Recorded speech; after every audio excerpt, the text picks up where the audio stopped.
Hey guys, this is Olivia and welcome back to my YouTube channel. আজকে উল্টো রথ, তো সবাইকে জানাই শুভ উল্টো রথযাত্রা। আমাদের বাড়িতে প্রত্যেক বছর ছোট করেই রথ করা হয়, ছোট করে বা বড় করে যাই হোক, মানে আমরা রথ উৎসবটা পালন করি। তো রথটা তো হয়ে গেছে, তো আজকে উল্টো রথ। তো আজকে দিদি বা সঞ্জীবদা কারোরই ছুটি নেই, তো আজকে পুরো অ্যারেঞ্জমেন্টটা আমাকে করতে হবে। মানে যখন সদর রথ হয়েছিল তখন ওরা সবাই বাড়িতে ছিল, আর সেদিন ছুটির দিনও ছিল, লাস্ট রবিবার ছিল। তো ওরা সব কিছু অ্যারেঞ্জ করেছিল, যেহেতু আজকে ওদের ছুটি নেই তাই আমাকেই সব কিছু করতে হবে। আমি এখন দোকান বাজারে যাব, গিয়ে ঠাকুরের জন্য আমি ভেবেছি একটু লুচি পায়েস এসব করব। তো সেই জিনিসগুলো আমি কিনে নিয়ে আসি, আবার একটু পরে পাপাকে গিয়ে স্কুল থেকে নিয়ে আসতে হবে। তো ভিডিওটা স্কিপ না করে দেখতে থাকো, আজকে আমি সারাদিন কি করছি। আর এদিকে কিন্তু খুব মেঘ করেছে, বৃষ্টি আসবে মনে হচ্ছে। আমি যাই তাড়াতাড়ি গিয়ে বাজারটা করে নিয়ে আসি। আমি তো বেরিয়ে পড়েছি, কিন্তু রাস্তায় গিয়ে আমার মনে পড়লো আমি ছাতাটা আনিনি। তো কী আর করা যাবে, যাই হোক আমি ভাবলাম তাড়াতাড়ি করে এগুলো কিনে নিয়ে আমি বাড়িতে যাব। তো ফল কিনতে কিনতেই বৃষ্টি শুরু হয়ে গেছে। তারপর আর কি করব, একটু শেডের নিচে দাঁড়িয়ে আছি। আর এইদিকে পাপাকে তো স্কুল থেকে আমাকে আনতে যেতে হবে। তো বৃষ্টি পড়ছে, আমি এইদিকে বাড়িতেও যেতে পারছি না, একটু লেটও হয়ে যাচ্ছে। তো বৃষ্টি থামতে আমি বাড়িতে চলে আসি। গাইজ, আমি কি করে সব ভুলে যাই আমি জানি না। দেখলাম মেঘ হয়েছে, তাও ছাতা নিতে ভুলে গেছি বাজারে যাওয়ার সময়। তো গিয়ে ফল টল এগুলো কিনতে কিনতেই দেখি হালকা হালকা বৃষ্টি পড়ছে। তো তারপর যখন বাড়িতে আসবো তখন ঝমঝম করে বৃষ্টি শুরু হয়ে গেছে। তো কী আর করবো, তাও একটু একটু ভিজেও গেছি। তারপর শেডের নিচে দাঁড়ালাম, বৃষ্টিটা কমলো আর এই জাস্ট বাড়িতে এলাম। তো এখন মোটামুটি 11টা বাজতে 5 মিনিট মতো বাকি। আর আমি এখন পাপাকে যাচ্ছি স্কুল থেকে এই তো পাপা স্কুল থেকে চলে এসেছে। তোর জুতোর তলায় কি নোংরা কাদা লেগে গেছে জুতোর নিচে। তুই কাঁদছিলিস কেন স্কুলে আজকে বল? কেন মেয়ের আজকে যেতে দেরি হয়ে গেছিল? সবার ছুটি হয়ে গেছিল? আর কজন লাগবে তোরা এই জামা কাপড় খুলে দিতে? ওর জামা জুতো খুলে দিতে 5-6জন লাগবে। তো বৌচদি পাপাকে চেঞ্জ করিয়ে খাওয়াতে বসে গেছে, আর মা বলল যে আমি রান্নাঘরটা পরিষ্কার করে দিচ্ছি, তাহলে তুই তাড়াতাড়ি স্নান করে আয়। আর আমার মা কি বলছে একটু শোনো তো। ও আজকে জগন্নাথ বলরামের শ্রদ্ধাকে খাবে পায়েস করে। ঠাকুরের জন্য রান্না করছে, ভোগ রান্না করছে, গজা করছে। ঠাকুরকে আজকে দেবে, ও ঠাকুরের মাসি বাড়ি জগন্নাথ বলরাম এসেছিল, তো তাই আজকে মাসি নিজে হাতে রান্না করে ঠাকুরদের সেবা করবে। আমার মা কিন্তু সুন্দর করে রান্নাঘরটা ক্লিন করে দিয়েছে, কেমন চকচক করছে। আর আমি মাকে বললাম তুমি স্নান করে নাও, আর আমি এদিকে সব কিছু গোছাই। তো আমি যখন ময়দাটা মাখতে গেছি তখন দেখি আমি ময়দাটাই আনতে ভুলে গেছি বাজার থেকে। তারপর মাকে ডেকে বললাম দেখো ঘরে নতুন ময়দা আছে নাকি। তারপর মা এই প্যাকেটটা বের করে দিল। আর যদি এটা না থাকতো তাহলে আমাকে আবার দোকান যেতে হতো। যাই হোক, সেটা আর যেতে হলো না, ভালোই হলো, কেন কি আবার চেঞ্জ করে আবার যাব, এসে আবার চেঞ্জ করতে হতো। তো এবার আমি ময়দাটা মেখে নেব। বেসিক্যালি এখানে গজা বানাবো আর বানাবো লুচি। তো আমি সেই মাপ করেই একটুখানি এখানে ময়দাটা মাখছিলাম। আমি অ্যাকচুয়ালি আন্দাজ কিছুই জানি না, তবুও প্রথমবার ঠাকুরের জন্য ট্রাই করছিলাম। তো ময়দাটা মোটামুটি মাখানো হয়ে গেছে এবার। তো এখন এখানে রান্না হচ্ছে পায়েস, আর আমি পায়েসের দুধটা উতলে গেছে, আমি ওর মধ্যে চালটা দিয়ে দিয়েছি, আর বাকি একটু চাল আছে ওটা আমি এখন দিয়ে দেবো।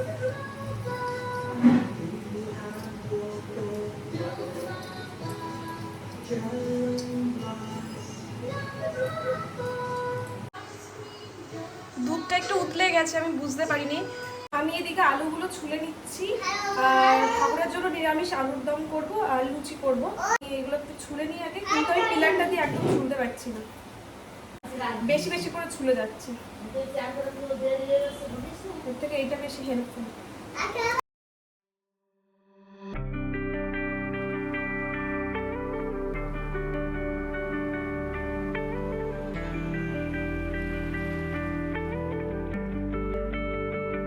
তিনটে আলু দিয়ে আলুর দম করবো ঠাকুরের জন্য। এটা ছোলা হয়ে গেছে, এখন এটাকে পিস পিস করে কাটবো। তো আমি আলুগুলো ডুমো ডুমো করে কেটে নিয়েছি, আর চিনি শিরাটাও তৈরি হয়ে গেছে। আর লুচিটা ভাজবো, এখন লুচিটা বেলা হবে। আর আমি সাথে বানাচ্ছি ঠাকুরের জন্য আজকে গজা বানাচ্ছি। তো গজার জন্য ময়দা মাখা হয়ে গেছে, ওইগুলো মানে মেখে মোটামুটি সব কমপ্লিট হয়ে গেছে, এখন শুধু ওগুলো বেলে বেলে ভাজলে আর চিনি শিরার মধ্যে ফেললেই হয়ে যাবে। আর এদিকে পায়েসটাও মোটামুটি হয়ে গেছে, একটুখানি বাকি আছে, তারপর নামিয়ে ফেলবো ব্যাস। এই যে আলুগুলো কেটে নিয়েছি, আর এখানে চিনি শিরাটা এই যে। তো এবার গজার জন্য ময়দাগুলো বেলে নিচ্ছি, আর এগুলো রাউন্ড রাউন্ড করে কেটে বেলে তবেই আবার তেলে ভাজতে হবে। আমার লুচি বা রুটি কোনোটাই গোল হয় না, তবুও আমি হাত দিয়ে একটুখানি চেপে চেপে চেষ্টা করছিলাম গোল করার জন্য, না হলে কি ঠিকঠাক লাগবে না দেখতে, আর ঠাকুরকে দেবো, ভালো দেখতে না হলে কেমন একটা আমার নিজেরই খারাপ লাগবে। তো এই আর কি, কোনো রকম আমার মনে হয় চলে যাবে ব্যাপারটা, তাই আর কি সেরকম ভালো করে আর হলো না।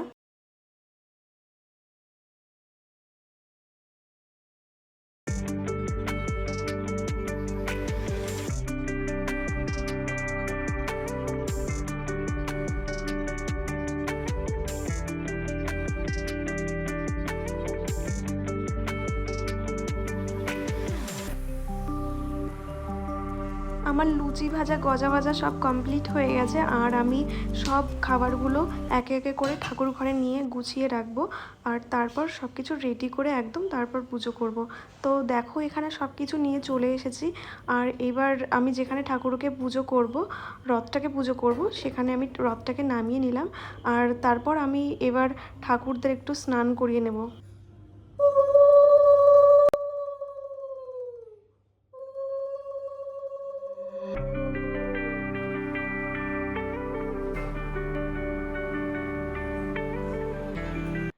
আমি সব ফল নিচ থেকে ধুয়ে নিয়ে এসেছিলাম ওপরে, তো এবার ফলগুলো কেটে নেব।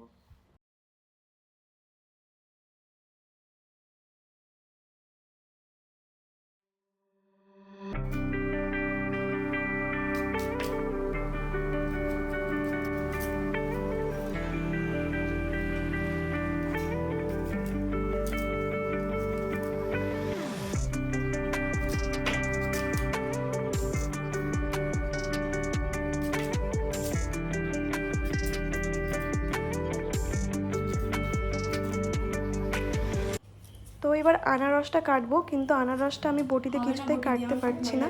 তো আমার মনে হয় বটির থেকে ছুরিটা দিয়ে আনারসটা কাটা অনেক বেশি ইজি হবে, তাই আমি ছুরি দিয়েই কাটবো এখন।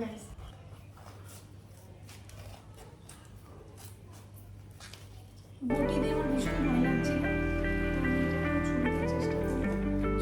ছুরি দিয়ে করবো, আমার অনেক ইজি লাগছে।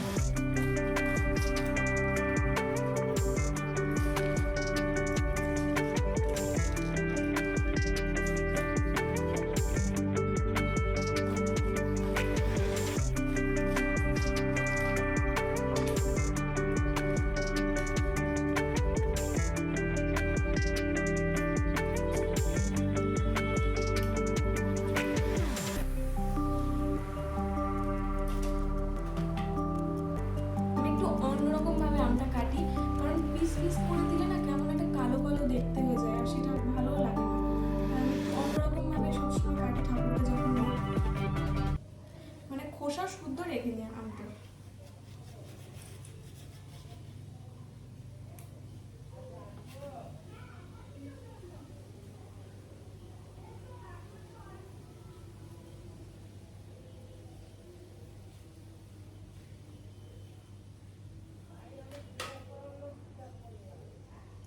এরকম ভাবে দিলে আমার মনে দেখতেও ভালো লাগে, ঠাকুর মানে ঠাকুরকে দিলে। তো আমি এইরকম ভাবে দিই, এরকম ভাবে দিলে আমার মনে হয় দেখতে অনেক বেশি ভালো লাগে। তো এই মালাটা আমি কিনে এনেছিলাম, আর আমাদের গাছে এমনিতে অনেক ফুলই হয়, তো মা ঠাকুরকে যেহেতু ওখানে সিংহাসনে পুজো করেছে, তো ওখানে কিছু ফুল দিয়েছে, আর এই বাকি ফুলটা দিয়ে আমি এখন ঠাকুরের জন্য মালা করবো। সব সময় রথটাকে তো একই রকমভাবে সাজায়, তাই আজকে ভাবলাম একটু অন্যরকমভাবে সাজাবো। কারণ আমি যখন বাজারে গিয়েছিলাম তখন আমার ওই ফুলগুলো দেখে পছন্দ হয়নি, তো আমি তখনই ভেবেছিলাম বাড়ির যে ফুল আছে সেগুলো দিয়েই আমি রথটাকে আজকে সাজাবো। তো আমি এই ফুলগুলো দিয়ে আমি কয়েকটা চেন করে নেব এরকম, তারপর আমি রথটাকে সাজাবো, আর তোমরাই দেখে বলবে কেমন লাগছে।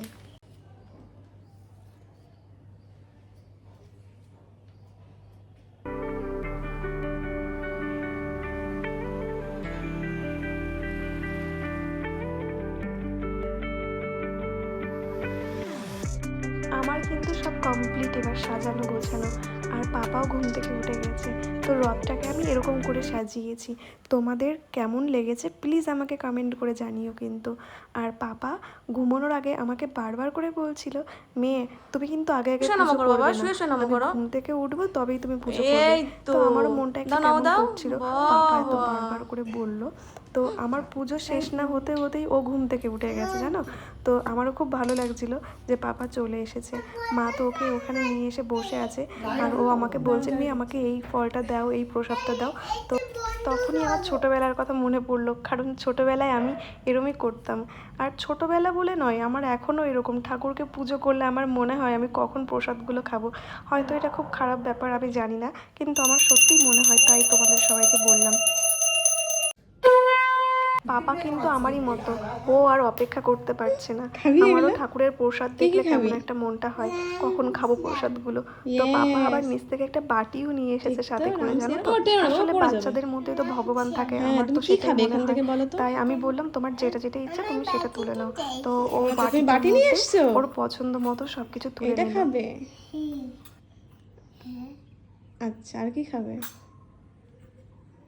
সব কালো জামগুলো খাবি? সন্ধ্যা দেবার পরে আমি আর পাপা মিলে একটুখানি রথটা নিয়ে বেরিয়েছিলাম। বাইরে যাইনি, ঘরেতেই ছিলাম। আমি আর পাপা বেলকনি আর বারান্দা দিয়ে রথটা একটু টেনেছি। তো খুব ভালোই লাগলো। আজকে আর বাইরে বেরোনো হয়নি, এমনিতে আমরা খুব একটা রথ নিয়ে বাইরে বেরোই না, ওই ঘরের মধ্যেই থাকি। বাড়িতে যখন কোনো পুজো হয় তখন পাপা সব থেকে বেশি এক্সাইটেড থাকে, আরও খুব মজা পায় এগুলো দেখে। তাই আমাদেরও সেটা দেখে খুব ভালো লাগে। ধরো তো ধরো, লেগেছে তো ওদিকে, দেখেছিস? দেখ একটু ভাব, দেখো আস্তে আস্তে, ওর কোনো জোরে টানতে হয় না।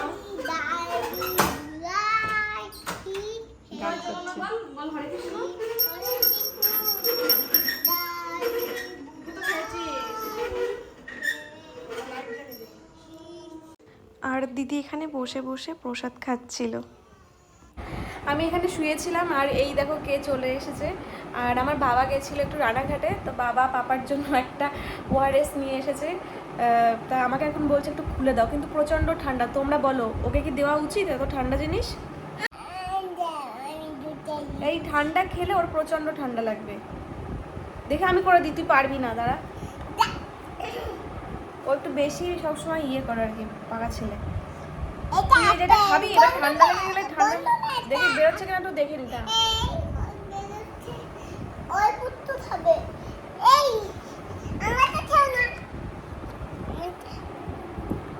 ওর এত ঠান্ডা জিনিস খাওয়া একদমই উচিত না, তোর কিন্তু ঠান্ডা সারে রাখ সারাক্ষণ। ঠান্ডা ওরকম দেখে কোনো লাভ নেই।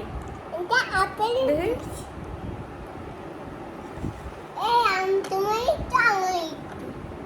হ্যাঁ তুমি একটু, আমি একটু দাও দাও, আমাকে একটু দাও।